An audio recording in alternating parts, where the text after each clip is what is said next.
6:02 p.m. City Attorney, please provide the closed session report. Thank you, Mayor, members of the City Council. The City Council is now back in open session, having met in closed session to discuss the two items listed on the agenda. Staff provided a report for both, but no reportable action was taken. This concludes my report. Thank you. If there's no objection by City Council, I will now adjourn the closed session City Council meeting at 6:02 p.m. Good evening and welcome to the November 13, 2023, 6 p.m. regular joint meeting of the Bell Garden City Council and Successor Agency to the Community Development Commission. The meeting will now come to order at 6:03 p.m. Members of the public may view and listen to the meeting live online through the city's website as noted on the agenda. If any of the members should have a conflict of interest, please announce any item you are recusing from due to the conflict of interest prior to the item being heard. Tonight's invocation will be given by Minister Daniel and the Pledge of Allegiance will be led by Girl Scout Troop 2543. Good evening, everyone. Good evening, Madam Mayor, City Council, Chief of Police, and City staff. Let us pray and remember that as we pray, we come before God's presence. Let us bow our heads. Heavenly Father God, I come before you in this hour, and I thank you, Lord. We come before you as one body in this hour, Jesus, to thank you for your goodness, for your mercy, and for all of your blessings in this night, God. As your word says, that all knowledge and wisdom starts with the fear of the Lord. And I just pray, God, that you guide our leaders of this city, the leaders of our state, and the leaders of our nation. And we just pray that you, Father God, give the guidance, that you give the knowledge and wisdom needed to conduct this meeting. We ask this in the name of Jesus. Amen.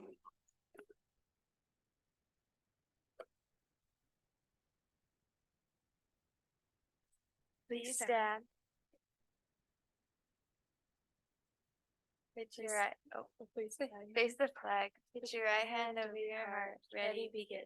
I pledge allegiance to the flag of the United States of America and to the republic for which it stands, one nation, under God, indivisible, with liberty and justice for all. You may now be seated.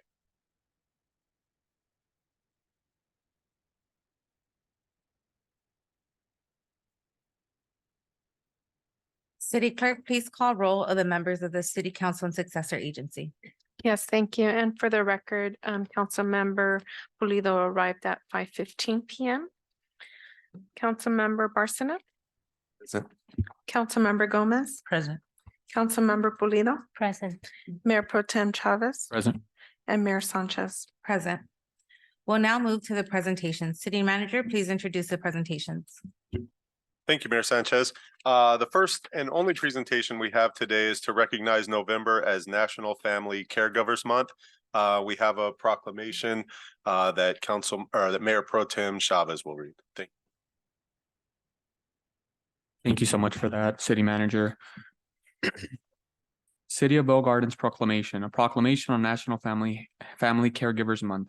Whereas how we treat our children, parents, loved ones, and how we value those who care for them are fundamental to who we are as a nation. And whereas early care and education give young children a strong start in life, while long-term care helps older Americans, veterans, and people with disabilities live and work with dignity. And whereas during National Family Caregivers Month, we honor all family caregivers who lift up our communities by providing dignified, professional, and invaluable care to the people we cherish the most. And whereas many Americans are forced to leave their own jobs behind to care for their loved ones, no one should have to choose between the parents who raise them, the loved ones who depend on them, or the paycheck they rely on to care for their families. And whereas family caregivers are the backbone of our country, our city, caring for young children, aging parents, disabled veterans, injured service members, and others we need support and medical assistance. And whereas let us celebrate and honor our caregivers and renew our efforts to protect their dignity, health, and security, because when we care for our caregivers, we honor our American ideals and move closer to a future where no one in this nation is left behind. Now, therefore, be it resolved that I, Francis de Leon Sanchez, Mayor of the City of Bell Gardens, with the Bell Gardens City Council, do hereby proclaim the months of November as Family Caregivers Month and encourage all residents of Bell Gardens to reach out and support those who provide care for our family members, friends, and neighbors in need, to honor and thank them. Signed, proclaim this 13th day of November 2023. I'd like to briefly introduce the organization that reached out in regards to this proclamation, their Service Employment International Union Local 2015. And I'd like to introduce the organizer with that union, Erika Aguilar. Thank you.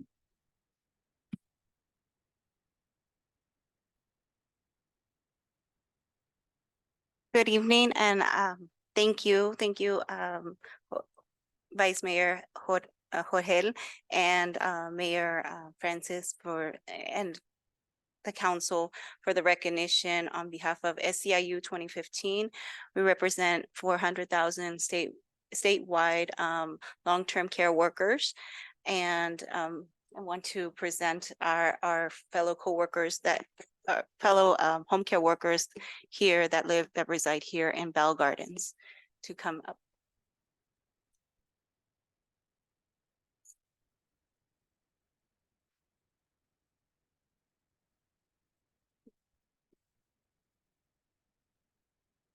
Yeah, it is the work of the workers that really are a backbone to healthcare, which is is already expensive industry as itself, and home care and caring for our loved ones, whether it's family members or non-family members, it's essential within our country.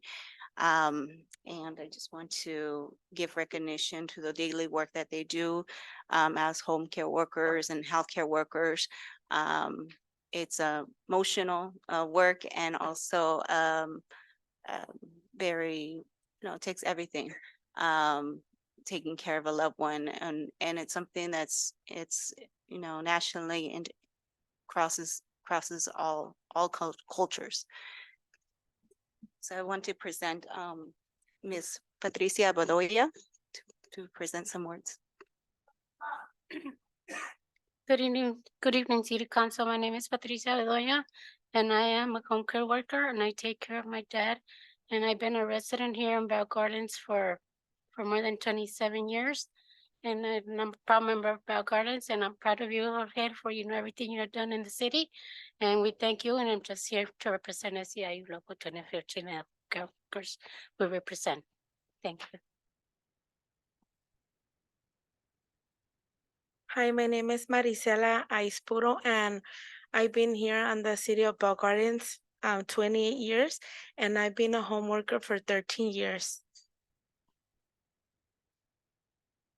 Good evening, council members. I've been for the city of Bell Gardens for 40 years. I am a provider for my mom, 8 years, going on 8 years, and just here to represent.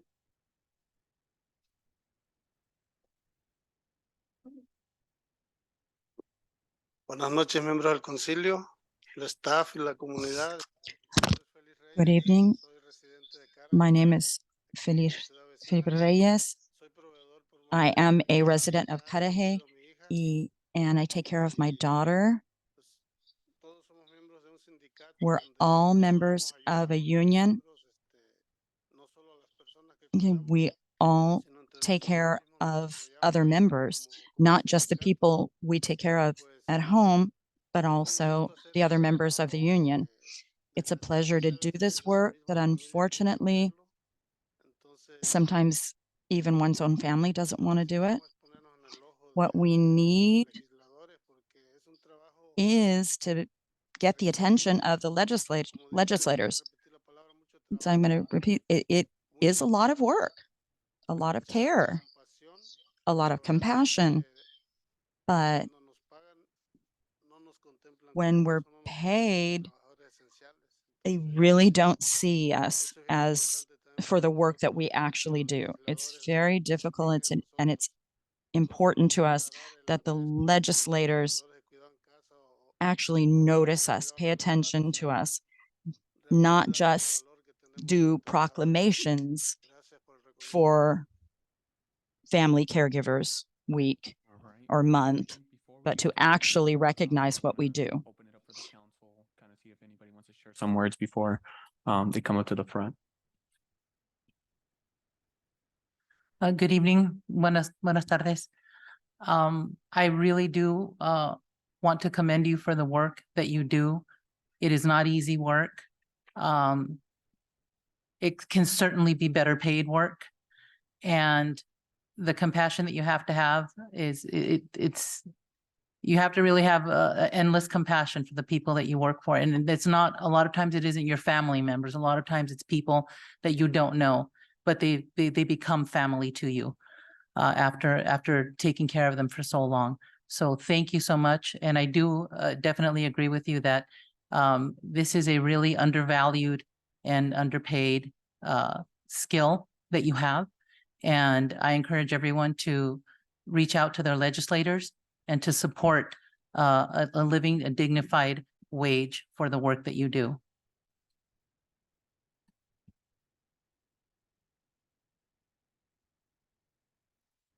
Hello.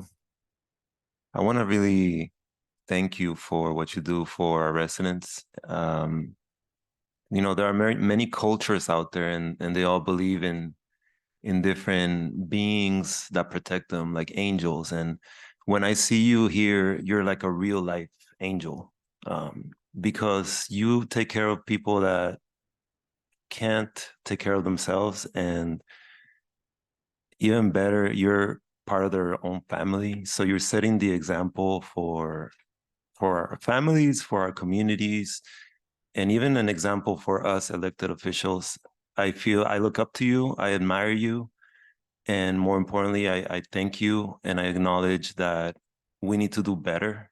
So any chance that I get to support, I will do so. My mom was a caregiver for the later part of my dad's life, and she took care of him at home. He was disabled. He couldn't do a lot of things himself. So I have seen it firsthand, but I know how important it is beyond my household, right? I see how important it is in our communities, in our cities. And without you guys, life wouldn't be the same. So I want to really, really thank you. Thank you.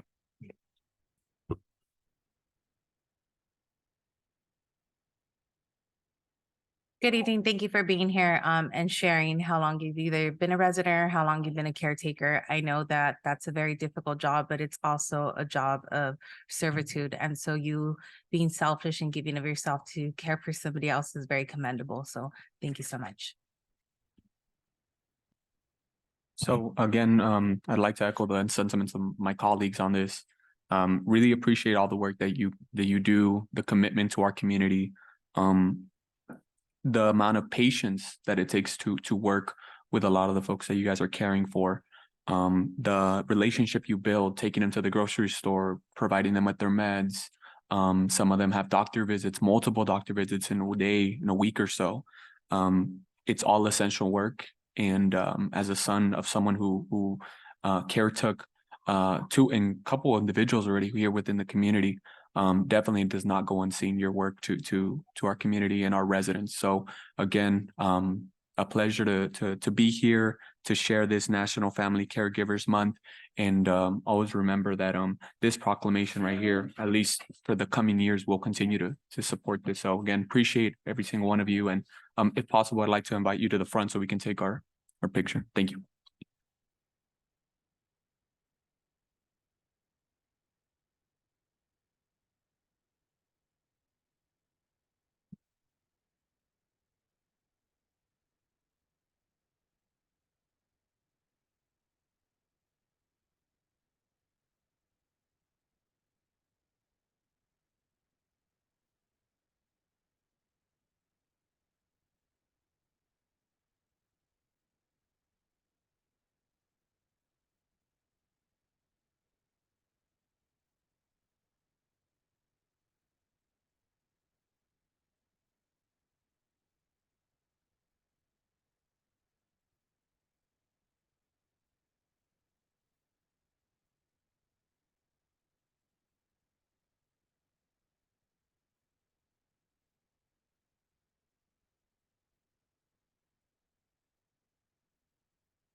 We'll now begin with item number 1 on the agenda. At this time, I will open public hearing at 6:18 PM.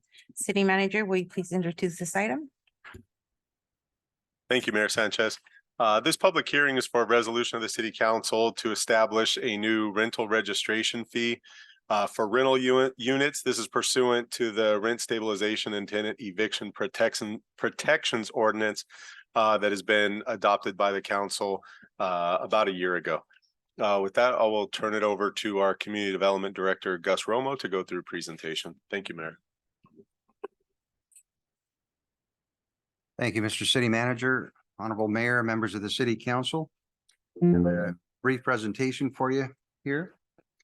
So tonight's meeting is a public hearing on adopting a resolution to establish a rental registration fee for the city.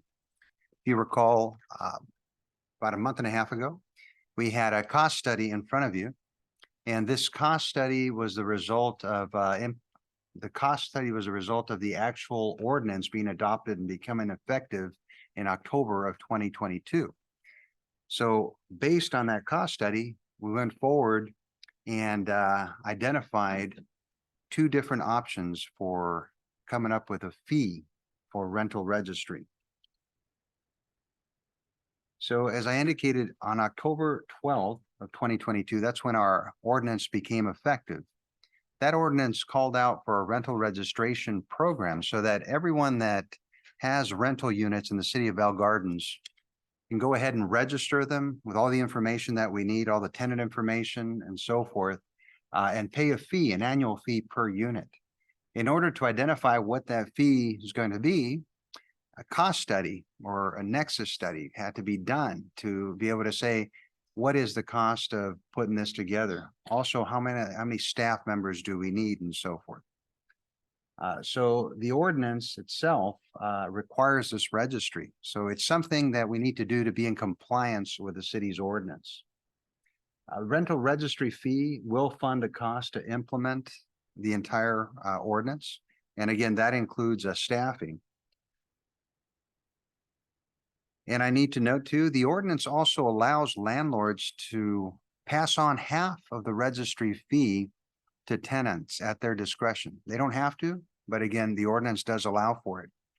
And in this case, we're looking at a fee of $156 per unit. So on an annual basis, you know, that broken down per month, half of that could be passed on to the tenant. Now, upon adoption of the fee, we initially anticipated September 30th to be the date that this fee would be in place. We're about a couple of months behind that. So what we're going to be doing is giving notice, at least 60-day notice to all of the landlords out there. Once the fee is adopted, we're going to be sending out a mailer. So everybody will have 60 days to pay. Now, that doesn't mean that we haven't been registering, because we have been asking people to register. So we have, I would say, about 300 units registered already. However, we have quite a bit of units to go. So in order for us to get the full cost of the fee, which is a little over $1 million, we have to make sure that all the units out there are registered and they're all paying their fee. And the rental registry fee will be added to the city's miscellaneous fee schedule. So this is what the cost study had come up with. The city council had adopted best practices staffing plan. And that would project a budget of $1,020,968, which would come out to $156 per unit. And again, the way to get to that $1 million is by making sure that all the rental registries or all the rental units are registered. Because if you only have half of them registered, then it's only going to pay for half of this $1 million. And the city would have to subsidize the rest. So in terms of the staffing, you know, we identified a full-time licensed clerk permit technician, full-time administrative assistant, a full-time code enforcement officer for housing, and a full-time housing specialist. And part of mine would be about 10% managing this. So the total positions would be 4.1. And that's again what the $1,020,000 would pay for. So our step fund is intended to fully recover the costs of the staffing. And we anticipate, just like with other cities, that initially, first couple of years, you're probably going to get to about half of that. And the rest is going to have to be subsidized. But we're going to get to the goal of 80%, I would say, within year three, and then 100% within year four and so forth. And this is based on what our cost study consultant had indicated to us. So we want to establish 20% fund balance reserve to allow for annual revenue and expenditure variances. And also consider landlord fees to cover costs of petitions for rent adjustments and capital improvement pass-through. And also update the rent stabilization and tenant eviction protection fee study in a couple of years, or when more accurate rental unit data is available. So the next steps, the mid-year budget adjustment. As the mid-year comes up, we'd like to fully implement the R-step program. So we're going to be asking for that money to be put in there, the $1,020,000. And again, knowing very well that we have to go out there and identify the positions so we can pay for those positions and get the ordinance completely implemented. We're going to create and implement rental registry software. As you know, we came before you with a consultant to do a permitting tracking system. And that permitting tracking system, it's going to be done by a company called CitizenServe, will also include rental registry software. So in a sense, we're killing two birds with one stone there. And then, of course, creating the staff positions that I was just discussing and obtaining city council approval for those positions and commencing the recruitment. So that completes our presentation. I would like to note there is a R-step program report summary that we put in front of you. On there was a little typo. The minimum base staffing level on the best practices staffing plan, it should read 126 per unit and 156. The summary incorrectly said 127 and 153. But the cost study correctly identifies the 126 and 156. So just wanted to note that for the record. And that concludes our report. And I want to also let you know that our housing specialist, Ms. Veronica Jaramillo, is here with us tonight. And also our city attorney who helped us with this, Norma Tabares, is also on the panel. Thank you. We'll now move to council member questions or comments. Does any member of the council have any questions or comments?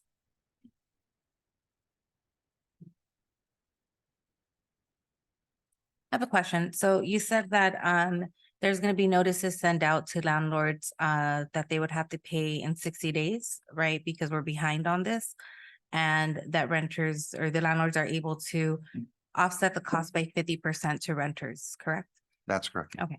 So are the landlords able to ask the renters for 50% of that so that they can pay it within the 60 days? Or what way are they going to be able to obtain that money if they do decide to go that route with their renters? They have to divide it within the rent. So they have to give proper notice to let them know that, hey, your rent is going to be increased by this much based on the new rental registry fees. So if we're looking at $156 for that unit, that is broken down over 12 months, and the landlord is paying half of that and passing the other half to the tenant. But just to clarify, the landlord does have to pay within 60 days once the notice is given. That's correct. In full. If they have 3 units, then it's 3 times 156, et cetera. Okay, thank you.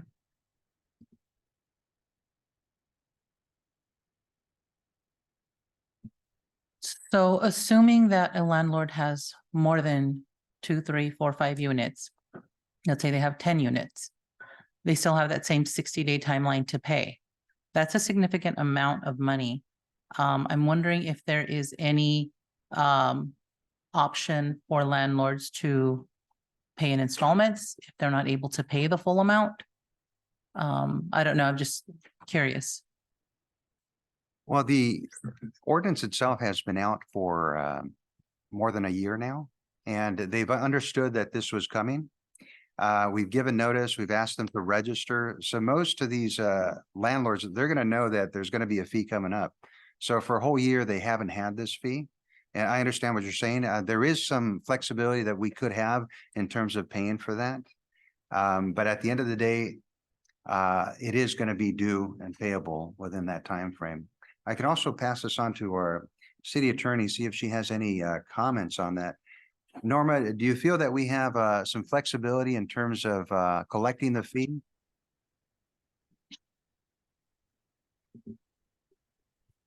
Yeah, I mean, I think that's something we can explore. It's not something that's contemplated within the ordinance, but the department has some flexibility as far as implementing regulations. And just to be clear, I'm mainly concerned with landlords who have several units. We have apartment buildings that have 10, 12 units. That's a significant cost. So I just want to make sure that this is a lump sum that people have to pay. And yes, they are landlords. Yes, they collect rents, but they also have expenses, repairs and things like that to their properties. So I want to make sure that they're given some flexibility if they need it. Absolutely. We'll definitely explore that, ma'am.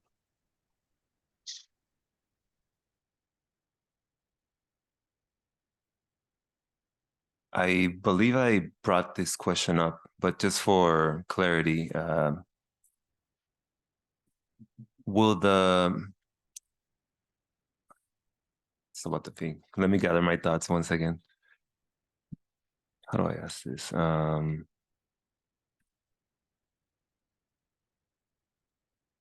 Oh, yes. So will the additional fee be allowed to go over the maximum rent increase? So let's say that someone's already raising the rent, the maximum amount, but they're gonna add on the 50%. Are they gonna be allowed to add it on top of the maximum rent increase monthly? Yes, council member, that's looked at separately from the rent. Similar to capital improvement costs also that are looked separate from the rent. So in answer to your questions, the rent increase itself will be one thing. The registry of 50% will be separate. Thank you.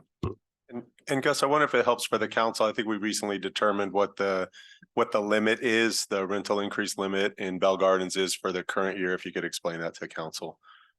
Yes, right now, the most someone could increase rent is 1.9%. And that's based on 50% of the CPI that came up in April. So it goes from April to April. And it gets implemented at the end of the year on November 1st. So it was 4%, if you recall before, and your ordinance indicates a maximum of 4% or 50% of the CPI, whichever is less. In this case, the 1.9 is the lesser.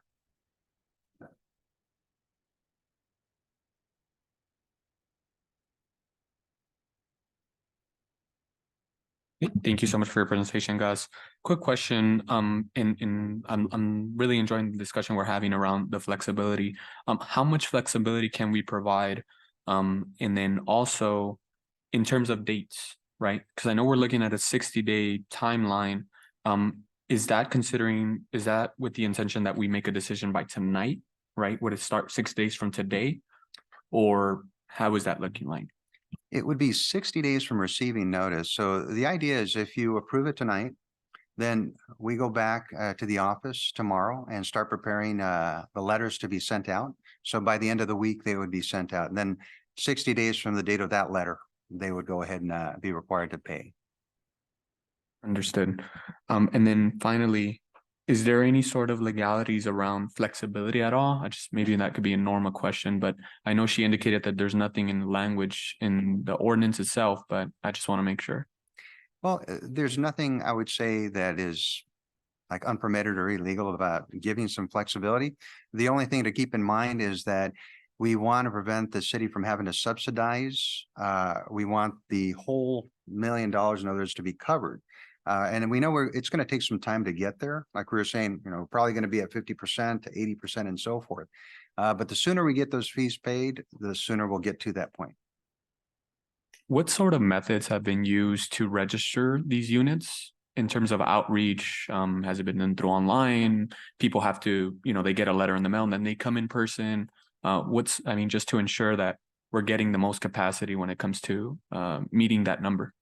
Absolutely. It's been through mailers to property owners, giving them the actual ordinance to look at and identifying that there's going to be registration required and fees that are coming up. But also emails are very important. We also do phone calls if we don't have emails or other ways of communicating with them. Keep in mind too that we also have the small property owners. If you recall, if you're 4 or less units and you happen to live on the property, then you don't have to pay a rental registry fee. And then on top of that, if you're 3 units or less, then you're exempt from the rent increases too. So that's I think the council did that to help out the smaller property owners. Do we have that number? How many small property owners there are in the city?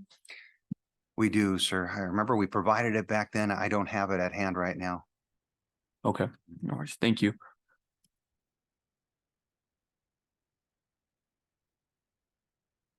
I have a question. So it would cost approximately $1 million to budget for the best practice program. Assuming we receive full payment from the owners upfront, we would be running at a deficit of 500,000 for the year essentially because we would get monthly payments from the tenants, right? The registry itself, if it's paid, whether it comes from the landlord or the tenant, it's covering the entire, all the units. If we were at 100% registration of units within the city of Bell Gardens, we would be at the 1,020,000. But council member, I think too, it's the timing of the payment. So the expectation and the ordinance requires the property owner to pay us 100% of that fee. And then they're allowed to recoup half of that from the tenant over a year. But if all of the property owners were to pay their fee appropriately, we would have $1 million immediately. Does that help answer the question? Yes. That is correct, sir. And I think what you're getting at is that the rental registry fee has to be paid in full by the landlords. What they recover or pass on to their tenants is up to them, but they can only pass on 50% of it. But yes, as our city manager was saying, they're responsible for 100% of the fee to the city. Okay.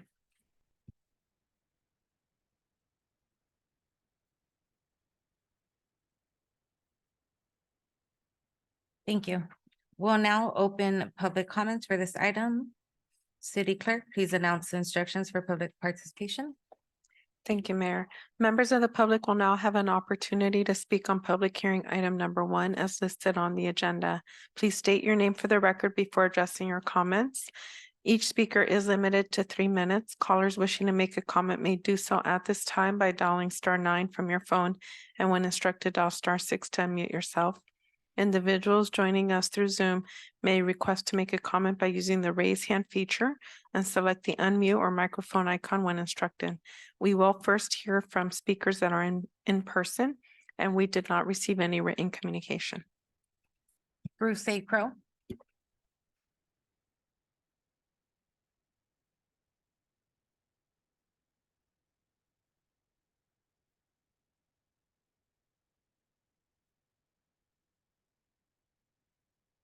All right.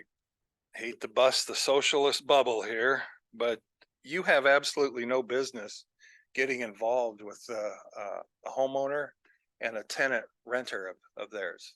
That is a contract between those two individuals. And they don't need you to help enforce it.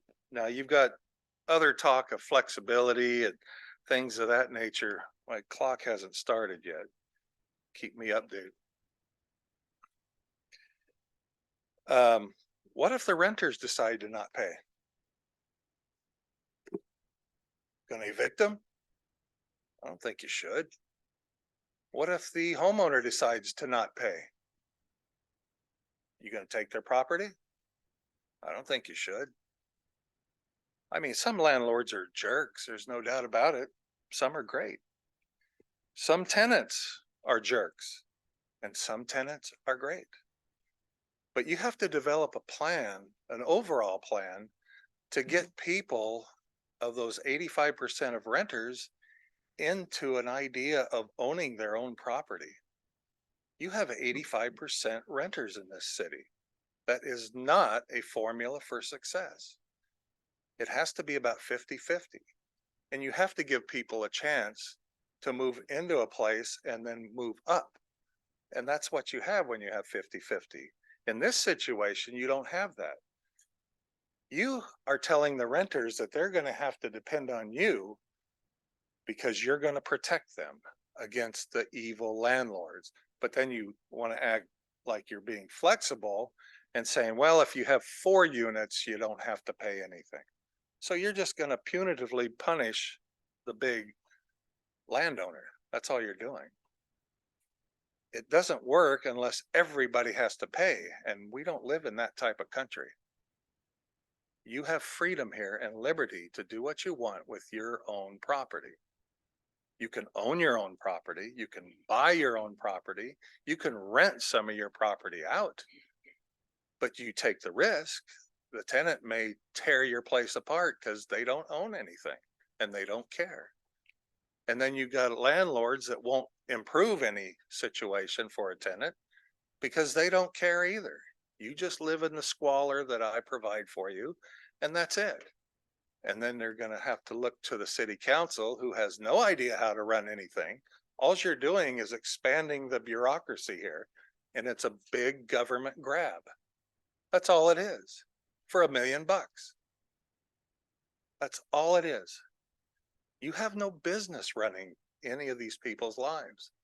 Get out of their lives, leave them alone, let the landowners and the tenants work out their own situations themselves.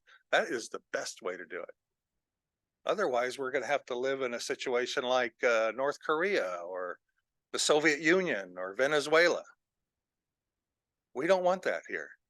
Freedom and liberty and cooperation and rights for the individual and the homeowners and the landowners. Thank you. Do you have any virtual comments? No, we don't have anyone participating virtually. If there's no objection by members of the City Council Successor Agency, I will now close public participation for hearing item number 1. If there are no further City Council member questions or comments, I will now close the public hearing at 6:40 p.m. May I have a motion to find the fee resolution exempt and adopt resolution number 2023-95? I'll move. We have a motion by Councilmember Barsina. Can I get a second? I'll second. Second by Councilmember Gomez. City Clerk, please conduct a roll call vote. Yes, thank you, Mayor. Councilmember Barsina? Yes. Councilmember Gomez? Councilmember Pulido? No. Mayor Pro Tem Chavez? Yes. And Mayor Sanchez? No. We'll now move to public participation for items not listed on the agenda. Public participation is now open. City Clerk, please announce the instructions for public participation. Yes, thank you, Mayor. Members of the public will now have an opportunity to speak on items not listed on the agenda. Please state your name for the record before addressing your comments to the members of the council. Each speaker is limited to 3 minutes, subject to an overall 30-minute period unless announced otherwise. Callers wishing to make a comment may do so at this time by dialing *9 from your phone, and when instructed, dial *6 to unmute yourself. Individuals joining us through Zoom may request to make a comment by using the raise hand feature and select the unmute or microphone icon when instructed. We will first hear from speakers that are in person. We did not receive any written communications.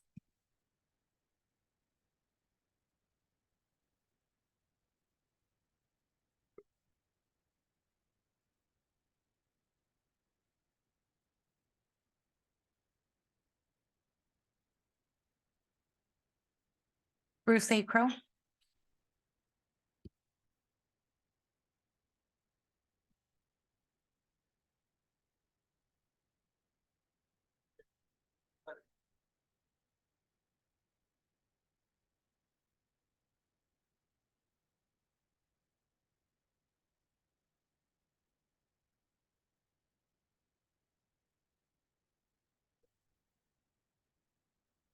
Buenas noches otra vez. Feliz Reyes, Good residente. evening again, Feliz Reyes, president of Cudahy. No oigo, no oigo, no oigo.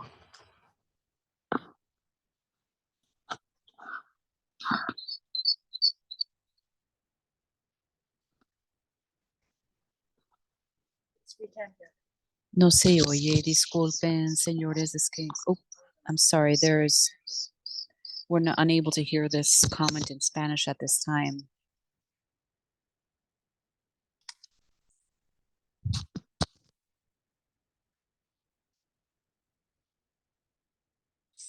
You need to do something to fix the lighting in Ford Park. That's my comment. Thank you.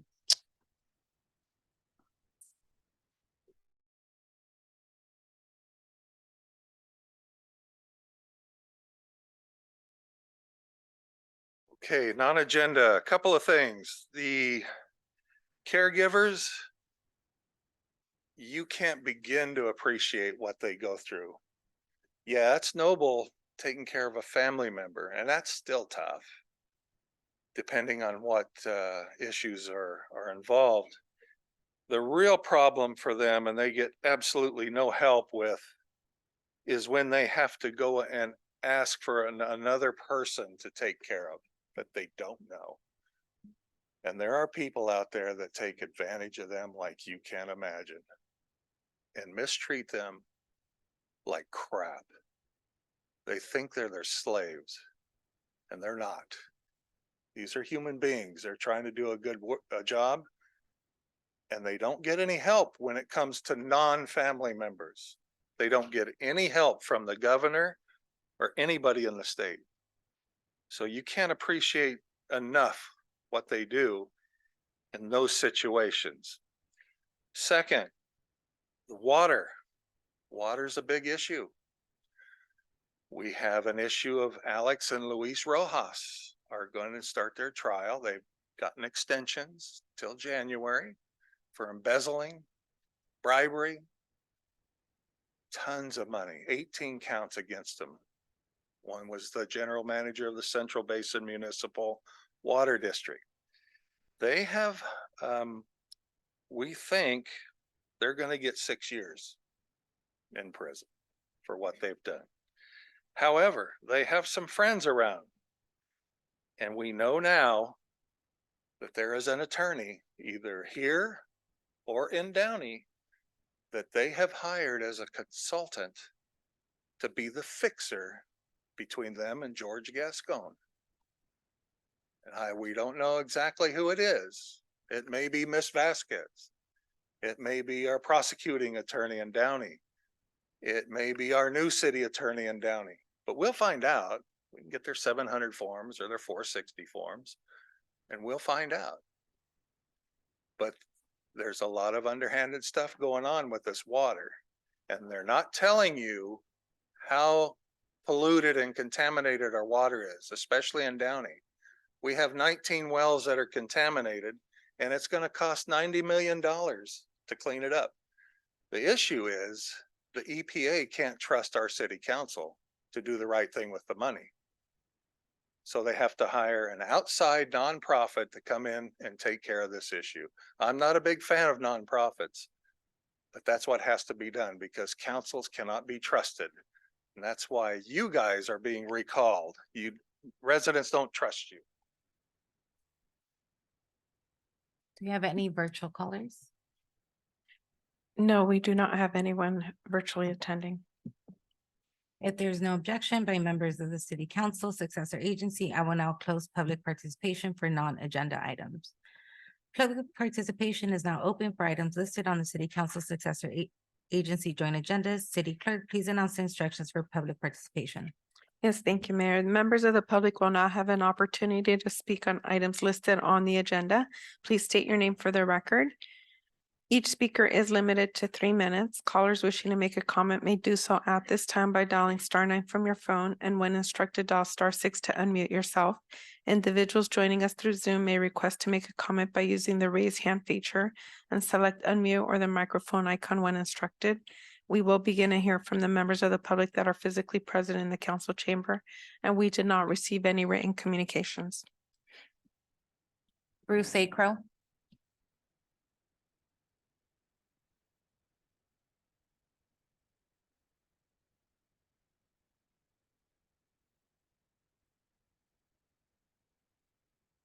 Okay, one last time. Number 22. A resolution with the city council, City of Bell Gardens authorizing the submittal of the Thriving Communities grant applications. Here you are applying for another grant because you don't have the money to make a thriving community. Why doesn't one of you come up with a proposal and lead a campaign to lower the sales tax in this town by 1 whole percentage point? Put more money in the people's pockets so they could spend more money and create more economic growth. It doesn't sound good to you guys, does it? You know what's best. You know what's best for the people out here. Okay, number 21. You're gonna authorize to participate in the proposed class action settlement. This is the issue in Downey. The EPA does not trust our city council to handle the money properly. They won't even tell us that our water is contaminated, especially over at Coca-Cola over there that produces the Dasani water. Well, it's contaminated. You think anybody's going to tell you? Oh, Coca-Cola. Dasani's the real bad one over there. Don't drink it. But they're willing to let us be charged for contaminated water, just like you have done for your residents. You allowed the contaminated water to pass through and you charge your residents. I mean, is it any wonder nobody trusts you? You're not going to handle the situation properly. Just look at the marijuana thing. There was no demand over here for pot shops in this town. Zero. But you went ahead and did it anyway, and your corrupt mayor resigned for other reasons than what was actually rumored going around. She was more worried about card parlors, the group that she was a part of, a big conflict of interest. Anyway, we need you to be trusted. And right now, that's not the case. You need to give the money back, whatever settlement you get from 3M and all the rest of them. You need to give it back to the residents for however long you've been allowing them to be charged for contaminated water. Are there any virtual speakers? No, we do not have anyone participating virtually. If there's no objection by the members, I will now close public participation. City Manager, will you please give your report? Yes, thank you, Mayor Sanchez. First off, we've got a lot of things that have gone on and are coming up due to the holiday season. So just right off the bat, I just want to thank the council for their direction, staff for carrying out the work, and for residents and other stakeholders for participating in all of the events and workshops and that we've held and are holding in the next couple of weeks. So just looking back a couple of weeks since the last council meeting, Neighborhood Watch had a business watch meeting here at City Hall in the evening. On the 27th, Spirit Family Centers held their annual domestic violence awareness walk from City Hall to Veterans Park. Everybody was encouraged to wear purple for that walk in recognition of domestic violence. On October 28th, Bell Gardens hosted our first ever benefits enrollment fair at Veterans Park with the LA County Department of Public Social Services so that residents could be helped to apply for services and programs that they qualify for. On Halloween, obviously, we had our big Halloween event with a really nice Dia de los Muertos family altar area, costume contest, music, candy. It seemed very well intended. It seemed as we closed out the event, people still had an appetite to party and hang out another 30 minutes to an hour. So thanks everybody for that. The following weekend on November 4th, on the same day, we had a family fishing derby in the morning at 7 o'clock. And then at 10 a.m., we had an immigration workshop over at Veterans Park. Last Saturday, we had a Veterans Day celebration. And also the Latino Equity Alliance had their mural unveiling at Veterans Park inside the offices there.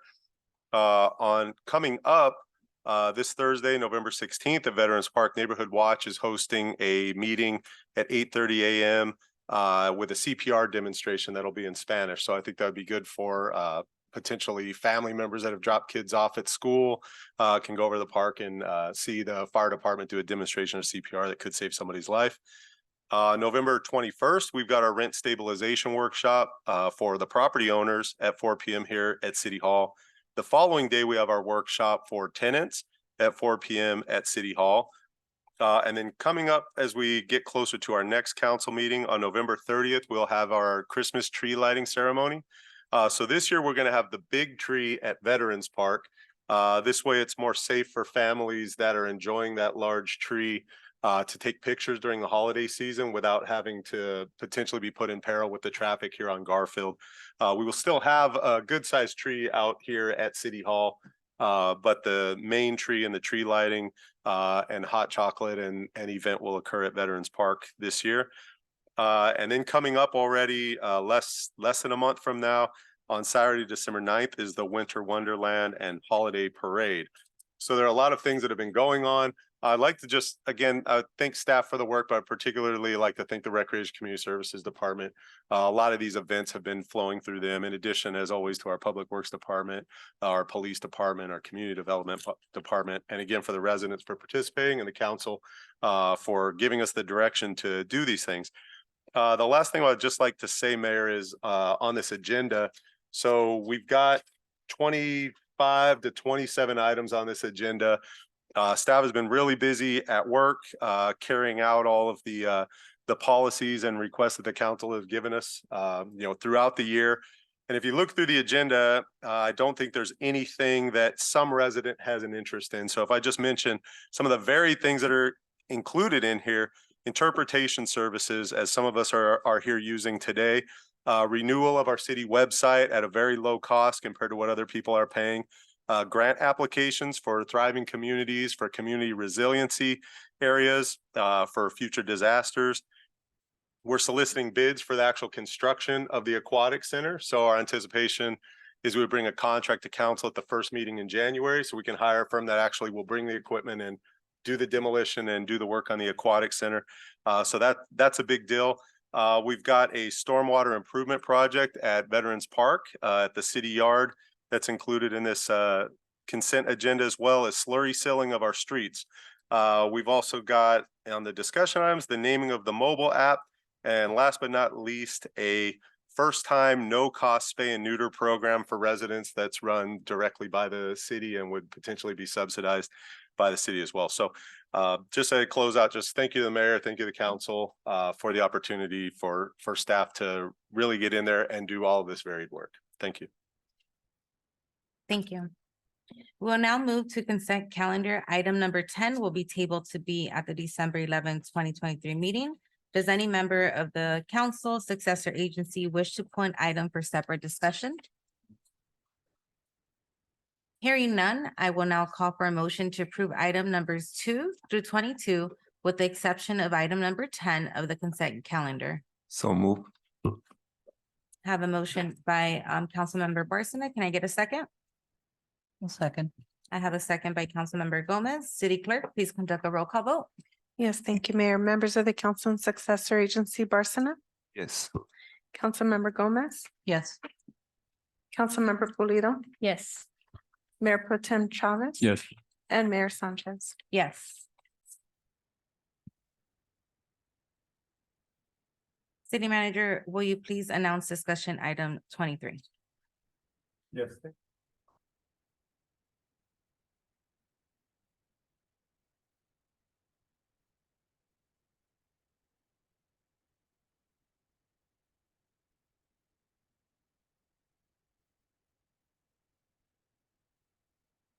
Thank you. To create a mobile app as part of that direction, also through the ad hoc committee and through the council, we were given direction to hold a naming contest as opposed to staff or the council just coming up with names that we thought made sense. We'd put it out there to the residents. Without going into too much more detail, our assistant to the city manager, Hyla Soto, worked on the surveys that we put out and the process. And he has a presentation here to give you some of the background and then move forward to where we are today. And we're excited for the council to select a name for the new city mobile app. That's one of the pieces we're missing to being able to implement this project. So I'll turn it over to the assistant to the city manager. Thank you, Mayor. Good evening, Mayor, Mayor Pro Tem, council members. Thank you, Mike, for the quick introduction. So this is after a long anticipated process, we'll be sharing the results of the contest for the naming of the feature app. Just a quick background, back in September, the city council authorized a professional service agreement with GoGov to develop the new city app, mobile app. And again, just as a reminder to the residents and stakeholders that the app will allow residents and stakeholders to report issues to city department by writing a description, submitting photos, and then sending a location that is easily pinpointed on the map. As part of the process, as the city council asked for a contest to name the new city mobile app. And the contest was open from October 16th through October 30th. And there were 26 unique names that were submitted. There were some duplicates, but they were consolidated. And then the voting period was open from October 31st to November 8th. And we received a total of 168 responses during that allotted time period. And the top 3 vote getting choices were BG Connect with 58 votes. And the submitter described that it's connecting BG residents to valuable information and resources. Number 2 was La Flor with 47 votes. And the submitter described it as La Flor de Bell Gardens is an app you can pick from the garden and carry it with you everywhere you go. And number 3 was BG Civica with 43 votes. And Civica means civic in Spanish, and it's relating to the city or town and everything about it. So it's now staff's recommendation that the city council select the name for the new city mobile app. And just as a reminder, as part of the promotional throughout the announcement that was made for the contest, the resident that submitted the winning name will receive a $100 gift card, while the 2 runner-up submittals will receive a $50 gift card, and those were donated by AMLO. Thank you, and that concludes my report. Thank you. And so just to summarize, thank you, Hylas. If the council, if council, I think would have their discussion, maybe make their comments and make a motion as to the winning name, and you don't have to pick what is 2 or 3, whichever 2 are not the winning names become the 2 runner-ups. So I hope that that's clear. So what we really need to know is what is the name that the council would like to select, and the other 2 will automatically be runner-up. So we don't need a 2nd and a 3rd place. Does any member of the council have any questions or comments?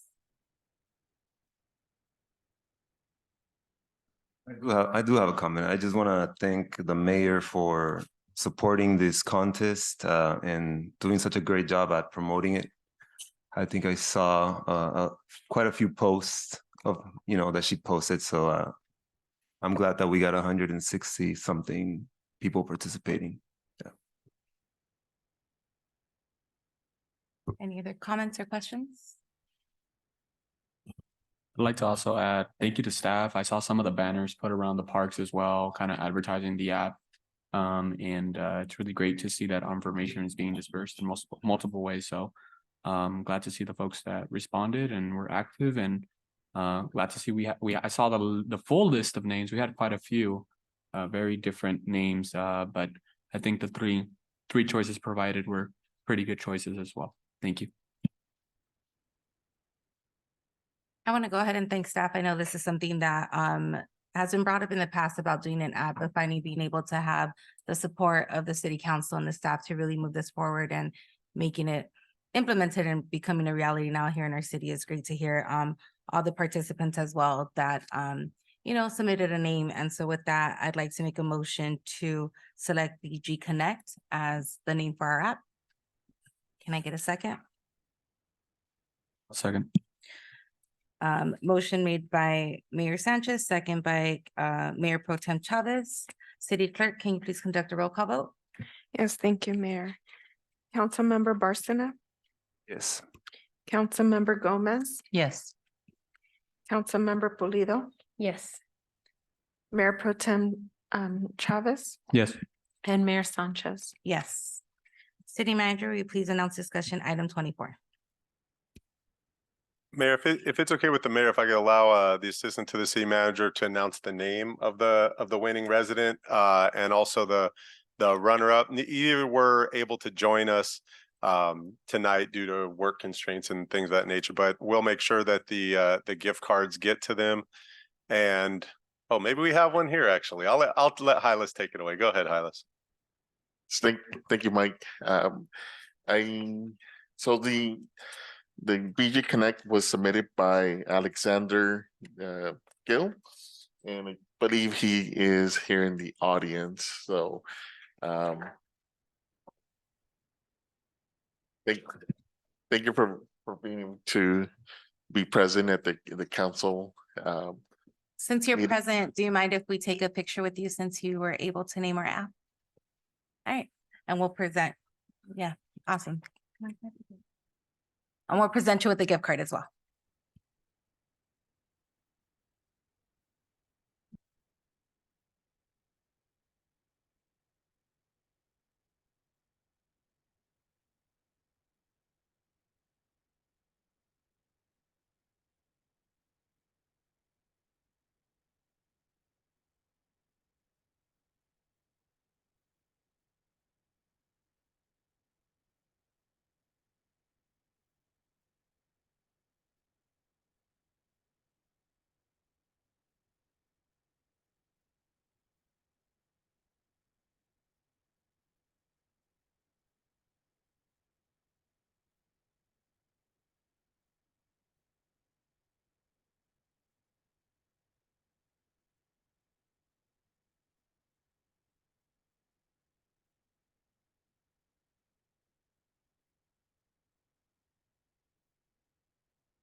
Mayor, if we could also announce the two runner-ups names were also submitted by the same resident. It's a Joao Morales. So we will make sure that the gift cards are sent out and provided to resident Morales as well. Thank you, Mayor. City Manager, will you please announce discussion item 24? Thanks again, Mayor Sanchez. This item is the local commission's appointment list. It's staff's recommendation that the council review the commission's appointments list and by motion remove commissioners and or make appointments to the posted vacancies. Thank you, Mayor. Does any member of the council have any changes to make at this time? Yes, I would like to appoint someone to the Education Commission. I'd like to appoint Victoria Merembe to the Education Commission. I spoke with her. I have reviewed her application, and I think she will be a great addition to the commission. Can I get a second? I'll second. Okay, motion by Councilmember Gomez, second by Mayor Pro Tem Chavez. City Clerk, please conduct a roll call vote. Yes, thank you, Mayor. Councilmember Barsina, Yes. Councilmember Gomez, Yes. Councilmember Pulido, Yes. Mayor Pro Tem Chavez, Yes. and Mayor Sanchez. Yes. Does any member have any additional changes to make at this time? I do. I would like to appoint or move Andrew Leon from my Education Commission to Planning Commission. Okay, I second that motion. City Clerk, can you please conduct a roll call vote? Yes, thank you. Councilmember Barsina, Yes. Councilmember Gomez, Councilmember Pulido, Yes. Mayor Pro Tem Chavez, Yes. and Mayor Sanchez. Yes. Any additional changes at this time? City Manager, will you please announce discussion item 25? Thanks again, Mayor Sanchez. Also, as mentioned in the city manager's report, this item is for a cat spay and neuter program. Before turning it over to our Recreation Community Services Director, Liz Nava, just say that this was an item that was brought to council's attention, brought to staff's attention in an area that we could potentially utilize some resources to help the cat population from continuing to increase due to the inability for some residents to be able to pay or to even get a slot in to have a no cost or very low cost spay and neuter program. So this is the solution that we've come up with. And at this time, I'll turn it over to Director Nava. Thank you, Mayor.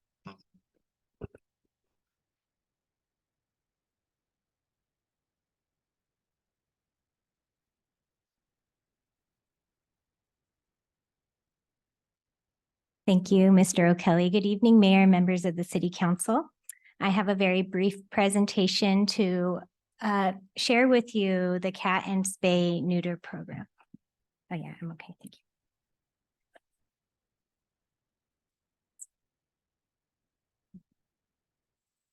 The city currently partners with Vet Care Pet Clinic to host a mobile pet clinic here in Bell Gardens at Veterans Park, and they come the third Sunday of every month.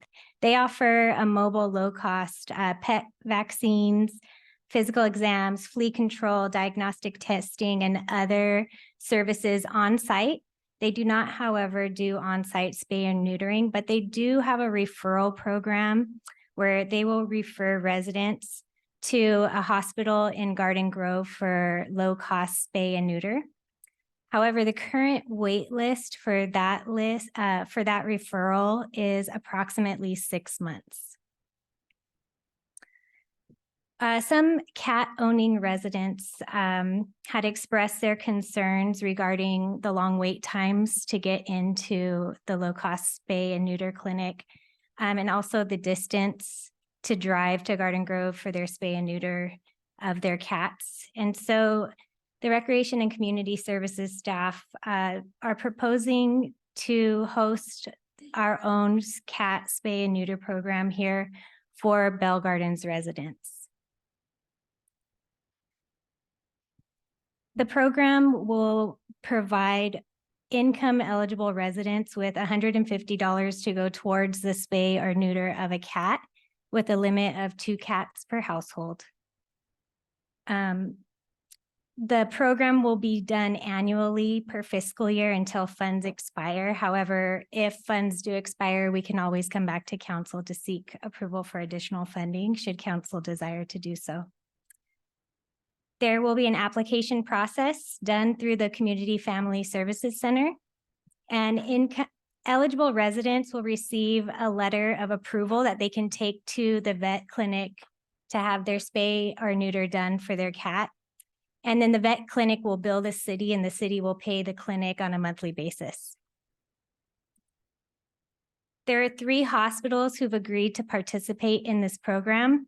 Coincidentally, all of them are in Norwalk, and they are the After Hours Animal Hospital, the SNC Veterinary Inc. Clinic, and then the Norwalk Animal Hospital Clinic. There were unfortunately no clinics in Bell Gardens that we would be able to partner with.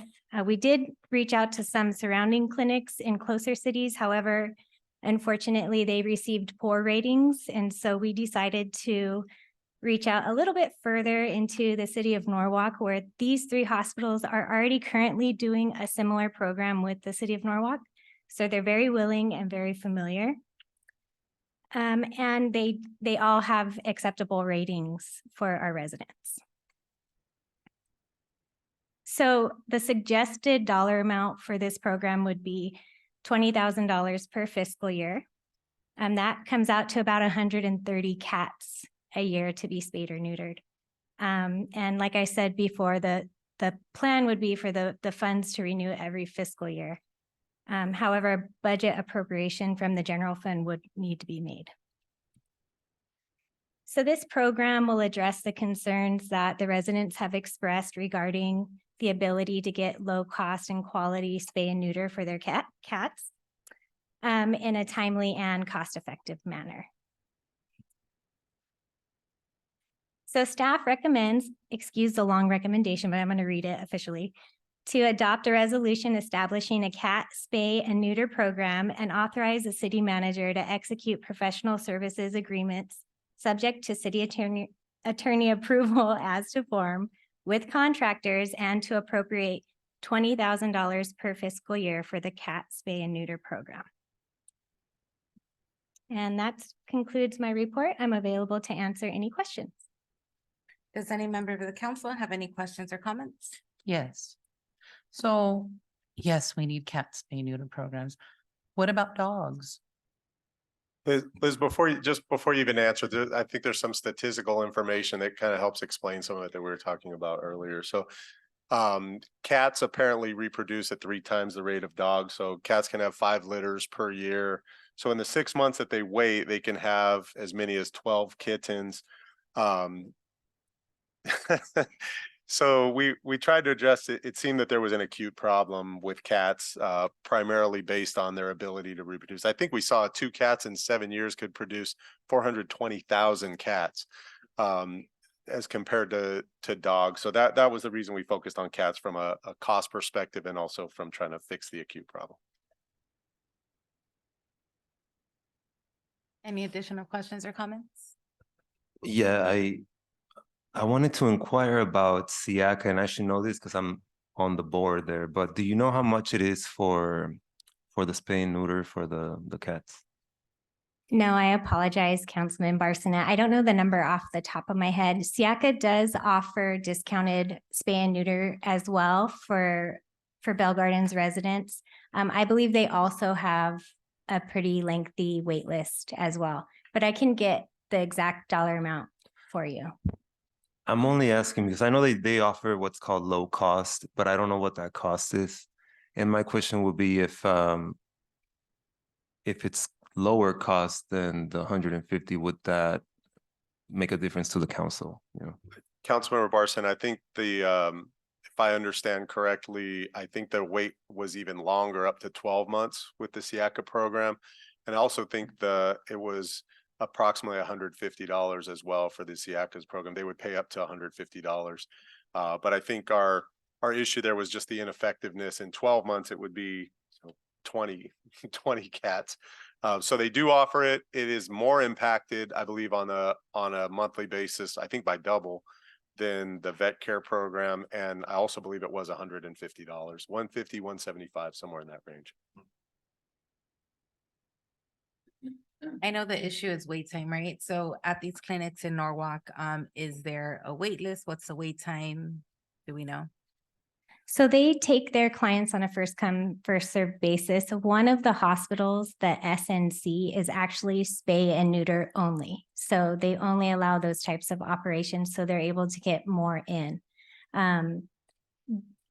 There is a process that they have to go through with each hospital, just their intake process. But with regards to wait times, they didn't make mention of any wait times that they have, and actually have had successful programs. And their cat and spay neuter program that they're doing with the city of Norwalk is a low impact to their operations. So it's actually very successful for them. Thank you. Any additional questions? Thank you so much for staff for moving and putting this forward to us. I had a resident whose name is Grace Garcia, who had reached out multiple times, had reached out to LA County and their departments to see what they had, the city of LA, vet care, SIACA as well. I mean, I think in some occasions we've had residents come forward and kind of share and express the work that SIACA has done. And I'm really happy to see this item before us. Do have a couple of questions, but just to kind of also add a little bit more details about cats and, I'm not a cat owner. I don't have any cats, don't have any pets. But I just did a quick lookup and I was surprised to find out that feral cats, which I guess are cats that are in the wild that are not, that don't have owners, they can get pregnant up to 5 times within a year, every 2 months or so. And they can have lots of kittens, which I was surprised. And that kind of explains why if I drive through my street of Gotham, I always see a couple of them running around, and I don't even know if they're raccoons or at this point they all just, I don't know if they're just getting bigger. I don't know what it is, but Pregnant. they're pregnant. Yeah, that's what it is. So especially after every 2 months or so, I guess the factory's working there. Yep. So I'm glad to see this item. Couple of questions. The first one is, when does it begin, right? So we make a decision today, by when can we, disperse this information out, let the residents know, hey, there's this great program now. We can turn this around probably in about a month. We are going to work with the city attorney on the application. And as soon as we have the application, and we have to get the contract executed with the various hospitals, but I would think within a month, we would probably be able to turn this around and get this going. Perfect. And then my second question is there a process that's used to verify, obviously, Bell Gardens residents? I know that there's some limits when it comes to how many cats they can spay and neuter. I think it was 2 per household. That would be 2 per address, correct? Okay. Yes, Right. that's correct. Awesome. All right. Other than that, I'm thank you to staff for putting this forward. Appreciate it.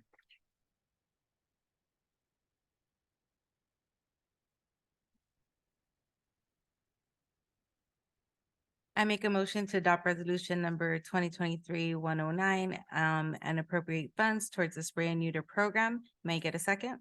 Second. Motion by myself, second by Mayor Pro Tem Chavez. City Clerk, please conduct the roll call vote. Yes, thank you, Mayor. Councilmember Barsina, Yes. Councilmember Gomez, Yes. Councilmember Pulido, Yes. Mayor Pro Tem Chavez. Yes. And Mayor Sanchez. Yes. We'll now move to member comments, starting with Councilmember Barsina. Okay.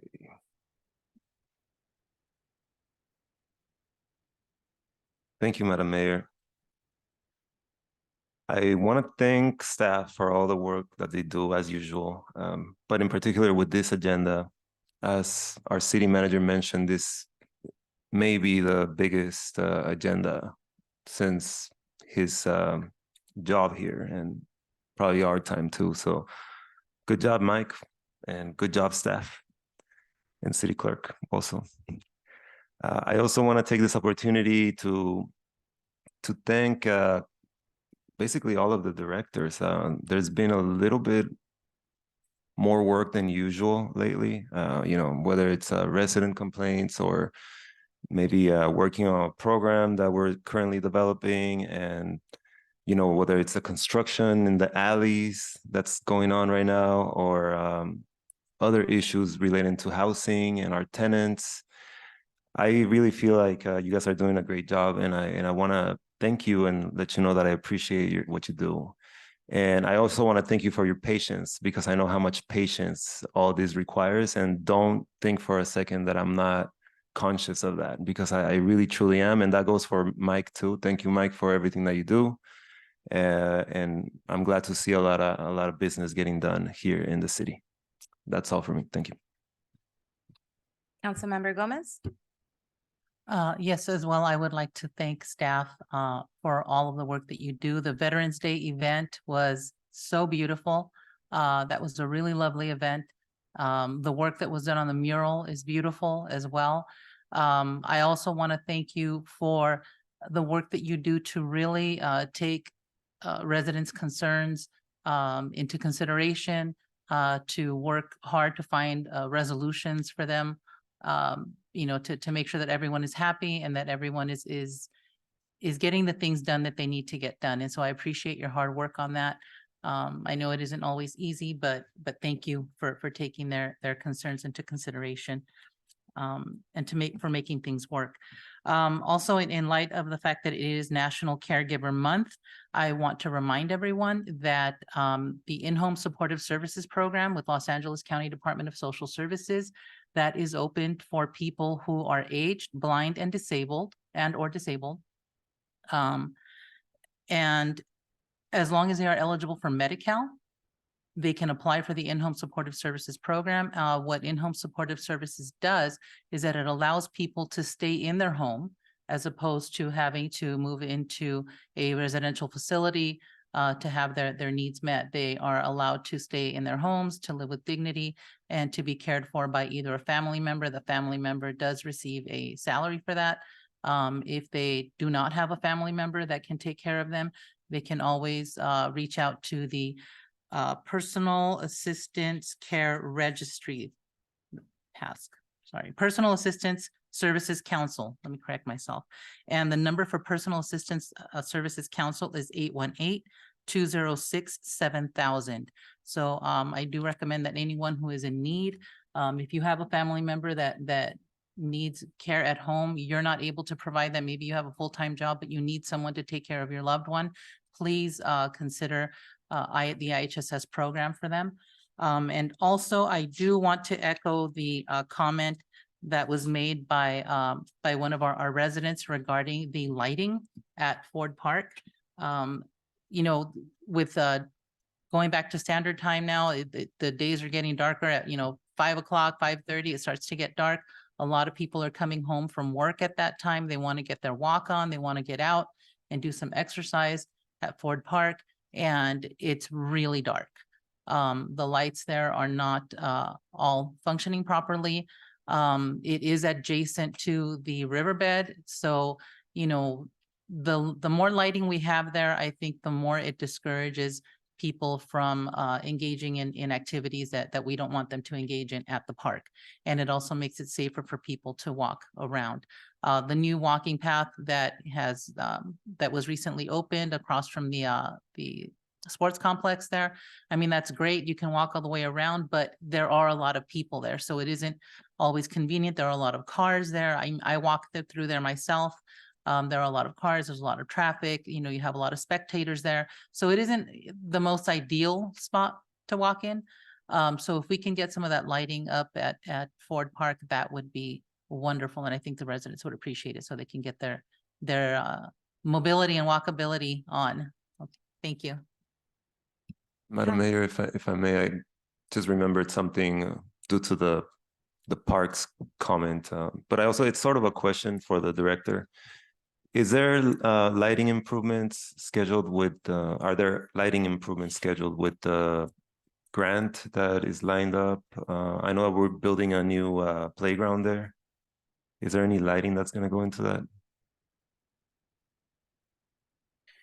There is actually lighting as part of the Aquatic Center project. It does cover almost $900,000 worth of electrical and lighting. In regard to the other improvements, I don't think it includes lighting.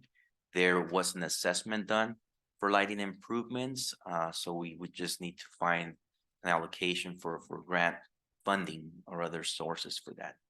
Thank you. Yes, Council, if I can just add, so I think obviously first off, we can make sure the lights are coming on at the right time, make sure that the lights there are functioning. I think we can look to even see that we have the highest sort of luminescent bulbs that are available. In some cases, we may have some, we can do those basic things that I think are pretty easy with the time changing.